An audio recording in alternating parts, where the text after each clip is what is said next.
tarde, muito obrigado por acompanhar-nos uma vez mais nestes nossos programas, estes nossos serões de domingo à tarde, em que aqui estamos para compartilhar a palavra de Deus convosco.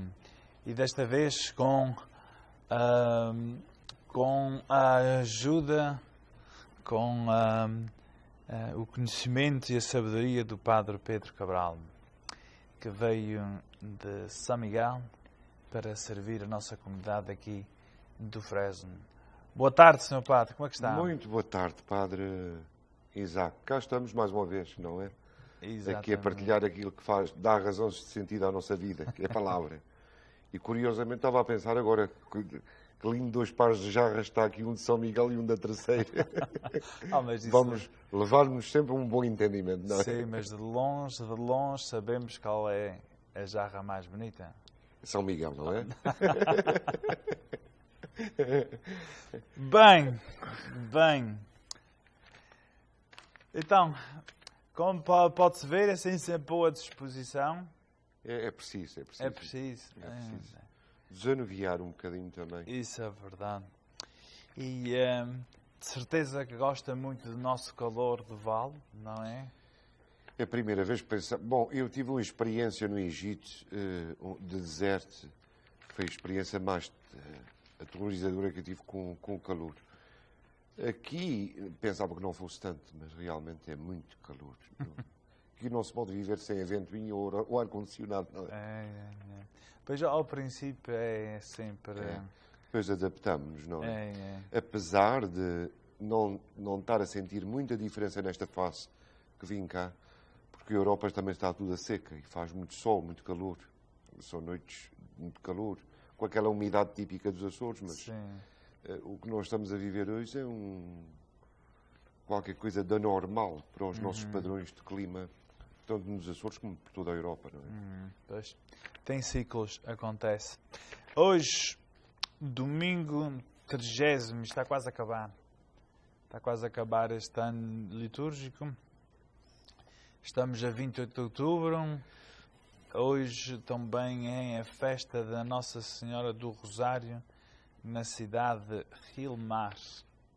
Muito bonita esta cidade. Um dia destes, se quiser, vai ser o pregador desta festa e de outras. Aí também celebram o Espírito Santo, Nossa Senhora de Fátima. Bem, a Nossa Senhora de Fátima vem com o Nossa Senhora do Rosário, mas a festa do Espírito Santo daí é da Casa dos Açores. A Casa dos Açores é que promove a festa do Espírito Santo. Não é necessariamente a paróquia, embora que já sabe que vão à paróquia. Tem assim alguma experiência de Casa dos Açores por onde tem passado?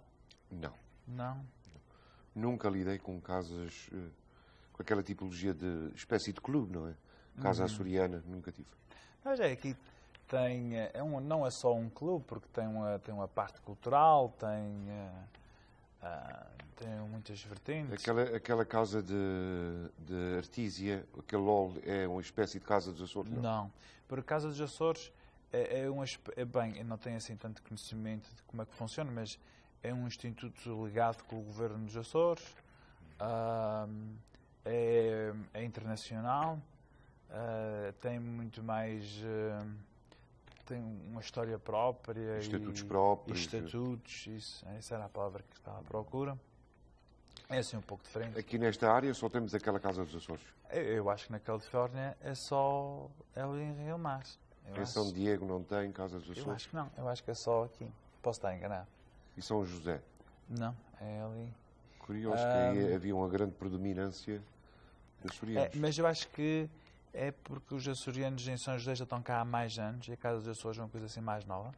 Eu acho que vai ter uns 20 tal anos, não sei se tem mais.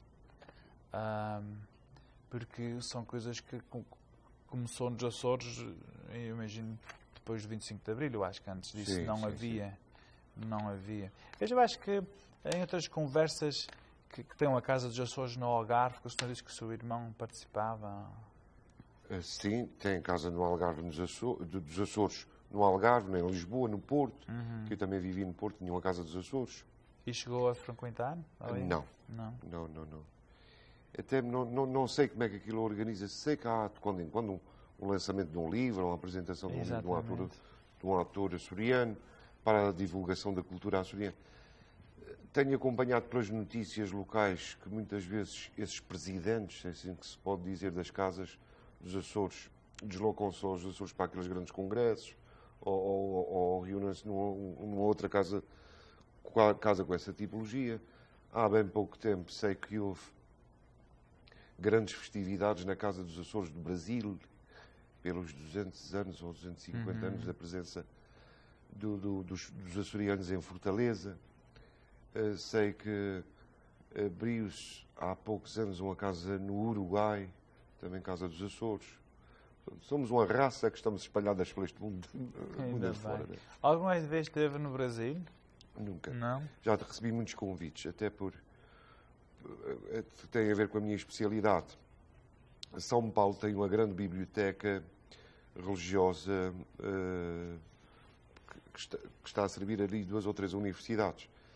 E eles tiveram um projeto internacional com donativas internacionais para porem como uma biblioteca de topo para a cidade de São Paulo. E naquela altura convidaram-me várias vezes para auxiliar de Roma, mas nunca foi possível lá ir. Nunca foi. Olha, talvez um dia destes... Pode dizer que tem familiares lá? Não. Bem, temos familiares assim distantes. Teve uns irmãos de meu avô que emigraram para o Brasil. Teve um que foi para lá, teve filhos. Foi muita imigração. E tem lá, então assim, teve filhos que ainda vivem lá, já sabe. Meu pai passou pelo Brasil, então igual como o meu tio Luís. Assim que temos essa pequena ligação. A minha família fez imigração para Curaçao, é assim que se chama, uma ilha... Nas Caraíbas? Sim, que foi naquela altura muitos imigrantes dos Açores. Mas estiveram lá há pouco tempo para a exploração do amendoim. Depois passaram para a Austrália. Eu tenho 3 tios da Austrália. E alguma vez foi à Austrália? Não. Também não?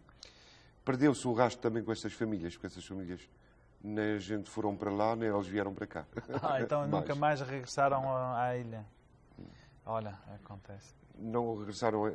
Tenho conhecimento que até tenho um primo, porque existe uma grande relação entre a Austrália com a Inglaterra, histórica. Tenho um primo que já me tentaram descrever quem é, mas é um autor de telenovelas na Inglaterra. Sim. Mas nomes, coisas assim, veja lá. As distâncias naquelas alturas, a gente perde a conexão. Esta gente toda. Olha. Bem, vamos então às leituras deste domingo, em que a primeira leitura vem do livro do profeta Jeremias. Eis o que diz o Senhor. Soltai brados de alegria por causa de Jacob, enaltecei a primeira das nações, fazei ouvir os vossos louvores e proclamai. O Senhor salvou o seu povo, o resto de Israel. Vou trazê-los das terras do norte e reuni-los dos confins do mundo. Entre eles vêm o cego e o coxo, a mulher que vai ser mãe e a que já deu à luz. Uma grande multidão que regressa. Eles partiram com lágrimas nos olhos e eu vou trazê-los no meio de consolação. Levá-los-ei às águas correntes por caminho plano em que não tropecem, porque eu sou um pai para Israel e Efraim é o meu primogênito. Palavra do Senhor. Glória a vós, Senhor. Bem, então temos aqui uma promessa de reunir aquele povo de Deus que já estava na diáspora, para trazê-los de novo, mas com aquelas ideias desta corrente de água, daquele cego e aquele coxo que voltarão a ver este e andar sofrimento que porta à liberdade. Porque essa é a nossa história, de que nós andamos assim um pouco errantes pelo mundo, assim numa diáspora longe, e Deus Congrega. chama para trás. Nunca é demais pensar que estes grandes profetas são despertadores de consciência. E em Jeremias temos um grande motivador. Aquele que escreve em função do futuro, aquilo que nos espera, das promessas prometidas. E, curiosamente, aí podíamos também sintetizar com aquela outra palavra da Bíblia. Os que semeiam em lágrimas recolhem com alegria. E é precisamente aquilo que temos vindo a fazer ao longo destas reflexões dos domingos anteriores. Este sofrimento que leva-nos à libertação interior. Mas a libertação interior tem uma finalidade. Esta fraternidade universal que se pretende. E a história da Sagrada Escritura é uma história composta por virar de costas e de agregar novamente. Não fossem as alianças que Deus foi fazendo sempre com o homem. Um virar de costas para Deus e depois destas alianças comprometedoras. E é assim que vai nascendo a consciência desta eclesialidade que nós queremos. Trabalhamos por quê? Trabalhamos pela unidade. E esta unidade é tão necessária que isto aqui, onde vivemos, este terreno, já seja o prelúdio daquilo que nos espera na eternidade. Portanto, este filão que temos vindo a refletir ao longo desses domingos é precisamente isto, esta experiência da liberdade que me leva à alegria da unidade, à liberdade, que me porta à liberdade, à fraternidade universal. E é isto que Jeremias está a dizer. Embora o sofrimento todo é uma constante na nossa vida, espera-nos essa unidade. Mas para ter essa esperança é preciso ter fé, é preciso confiar que depois deste sofrimento, ou que este sofrimento nos vai servir para algo bom, para algo maior. Essa é, sem dúvida, o poder da fé. Bem, meus amigos, chegamos então à hora do intervalo e cá estaremos de novo. Join KNXT and Holy Spirit Church every Sunday morning at 10 a.m. for a live Mass, the only live Catholic Mass direct from Holy Spirit Church on KNXT, channel 49, 35, and 38 Bakersfield, and streaming live on knxt.tv.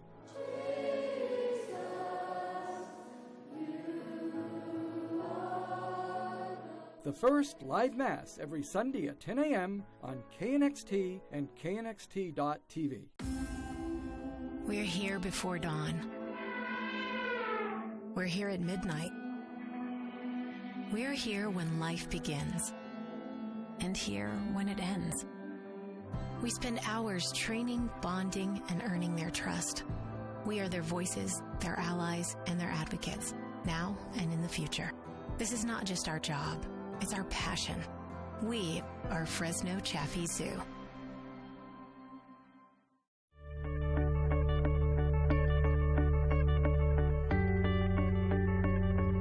Bem, muito obrigado por estar cá de novo connosco, eu, o Padre Isaac, e desta vez com o Padre Pedro Cabral.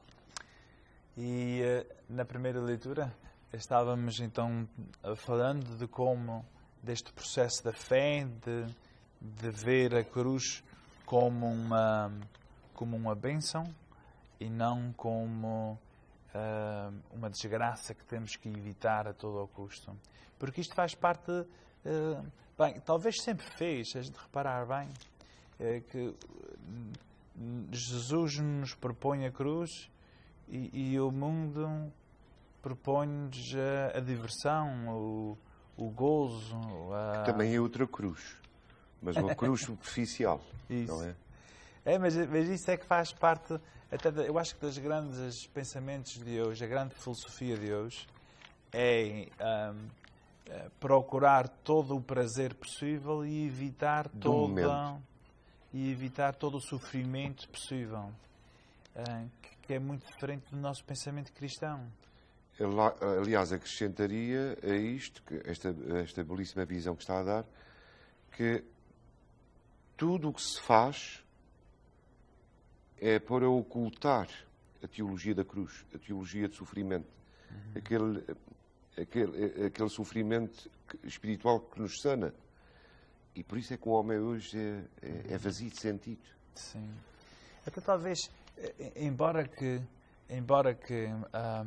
eu não sou assim muito a favor daquelas grandes peregrinações da gente andar de joelhos por Fátima e coisas assim, mas isso cada vez marca mais e o povo cada vez mais odia e não quer ver essa expressão de sofrimento. Bom, mas aqui, Padre, entramos num assunto muito delicado. Isto quase que merecia um programa só para isto.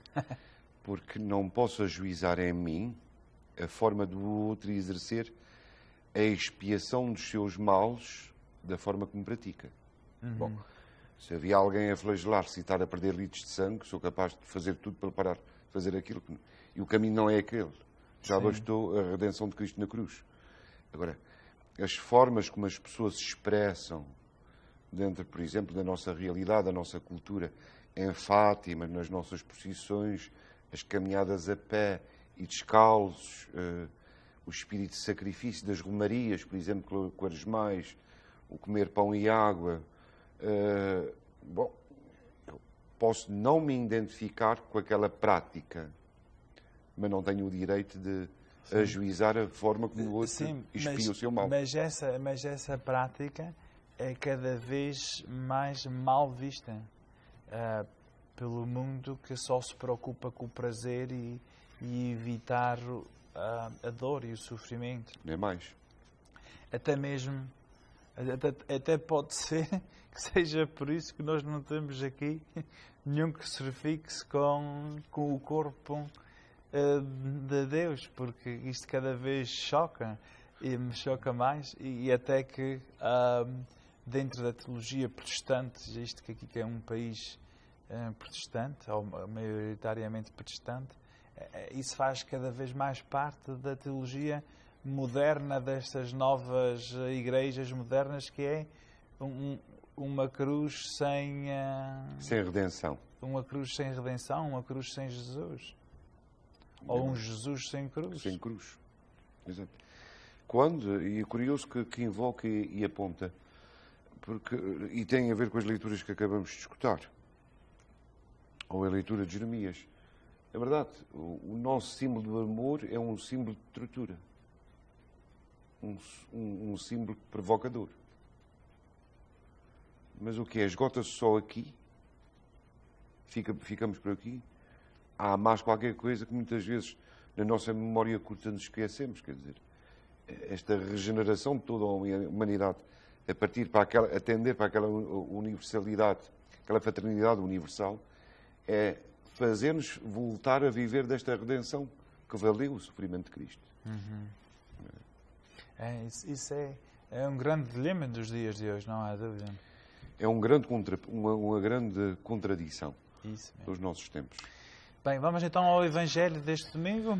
Evangelho de Nosso Senhor Jesus Cristo, segundo São Marcos. Naquele tempo, quando Jesus ia a sair de Jericó, com os discípulos e uma grande multidão, estava um cego chamado Bartimeu, filho de Timeu, a pedir esmola à beira do caminho.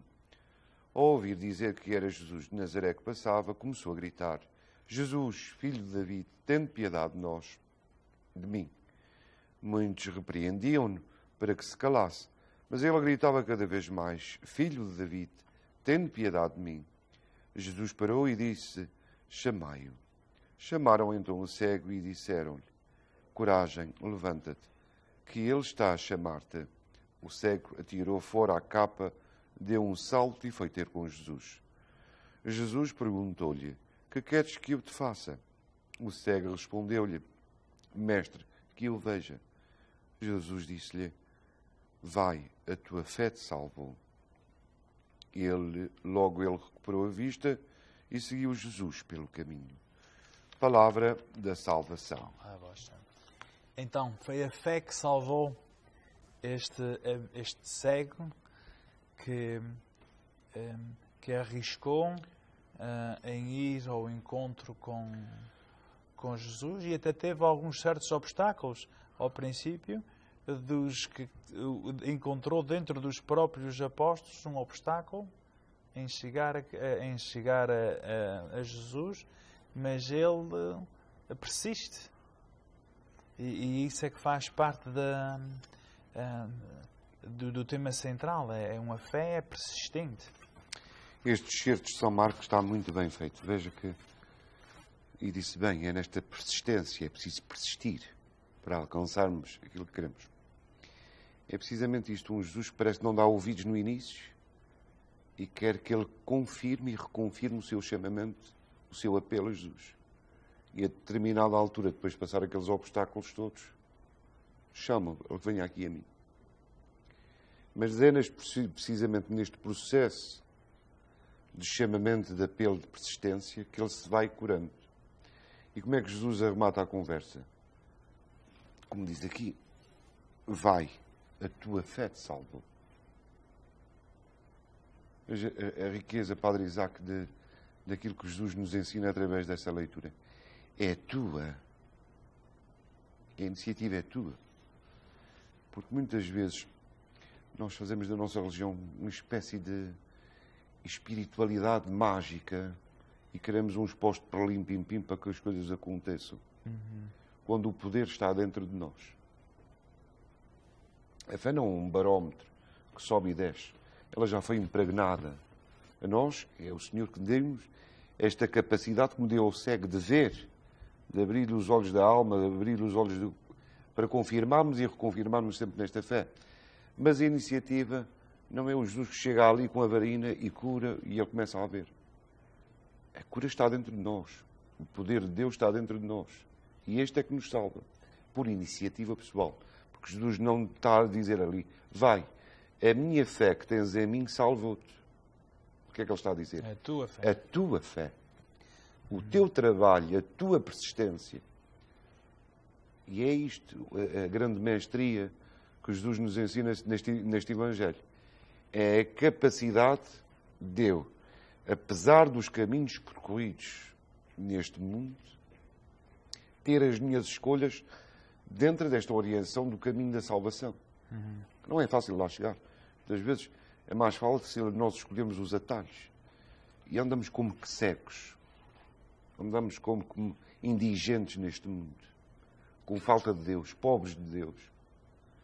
Depois há aquele momento em que temos que passar vários obstáculos para persistirmos e não há truques mágicos. A grande novidade que o Senhor nos ensina aqui neste Evangelho é a nossa capacidade de escolha, o nosso poder para nos curarmos a nós próprios, com a ajuda de Deus, com certeza. Mas vejam, irmãos, e ficam com esta reflexão eucarística. Não é um Jesus que está a dizer, vai, tu que me confiaste em mim, estás curado. A tua fé. Sim, mas a fé dele ele tinha fé que Jesus o ia curar. Curar. Mas eu tinha fé que Jesus o ia fazer. Sim, mas foi a fé que ele tinha que o curou. Sim. Como o próprio Evangelho diz. Mas era a fé nele. A fé em Deus, sim. A fé em Deus, não era... E, aliás, a gente pode também ver esta cegueira sob o ponto de vista espiritual. Talvez não o evangelista São Marcos não nos queira falar de uma enfermidade física, mas aquela cegueira interior daquele que vê e não quer ver. Então, e talvez o que eu acho mais é que ele aproveita-se de curar o cego e desse milagre para também nos falar-nos daquela outra cegueira que muitas vezes é muito mais difícil de curar. Não é? Já o nosso povo diz que a pior cegueira é aquele que não quer ver. É mais. Não é? E depois, então, aí